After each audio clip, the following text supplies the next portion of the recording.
ሰላም በድጋሚ የእግዚአብሔር ሰላምና ጸጋ ይብዛላችሁ። ዛሬ እንኳን ደስ አላችሁ፣ እንኳን ደስ አለ። ጌታ ኢየሱስ ክርስቶስ ለዘላለም ጌታ ነው።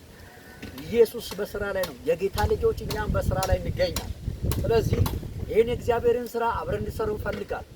ይኸው እንደምትመለከቱት የእግዚአብሔርን ቤት እየሰራ ነው የምንገኘው።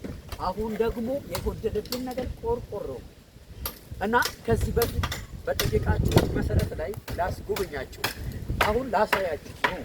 በዚህ ስፍራ ላይ የእግዚአብሔርን ቤት ለማጎብኘትና ለመስራት አሁን በዚህ ሰዓት ቆርቆሮ ያስፈልጋል። ቆርቆሮ 40 ቅጠል ነው የሚባለው። 40 ቅጠሉን ደግሞ እንደምትመለከቱት 40 ሰው ያስፈልጋል።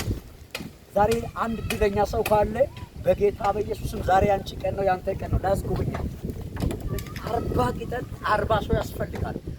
አንዳንድ ሰዎች አንዳንድ ሺህ ብር እንድትሰጡኝ በጌታ ፍቅር ጠይቃችኋል። ወደ ውስጥ ላስገባችሁ ላስጎበኛችሁ።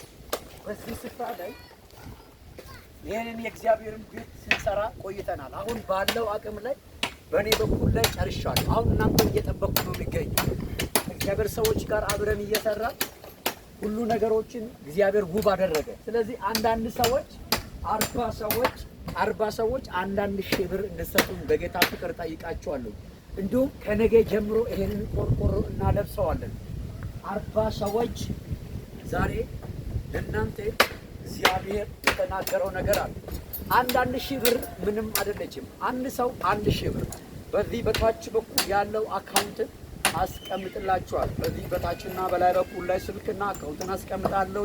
የእግዚአብሔርን ቤት ስራ አብረን እንስራ። በጌታ በኢየሱስ ክርስቶስ እግዚአብሔር ያከናውናል። እኛም ደግሞ ባሪያዎች ተነስተን እንሰራለን።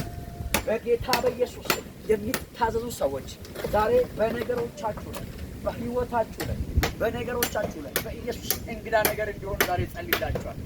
በኢየሱስ ክርስቶስ የሄደባችሁ ምርኮ ይመለሳል።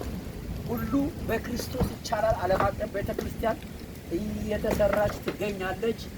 የእናንተውን ቤት ነው። ጌታ በዚህ ይከበራል። ጌታ ኢየሱስ ይባርካችሁ። በሚቀጥለው በሌላ እንገናኛለን።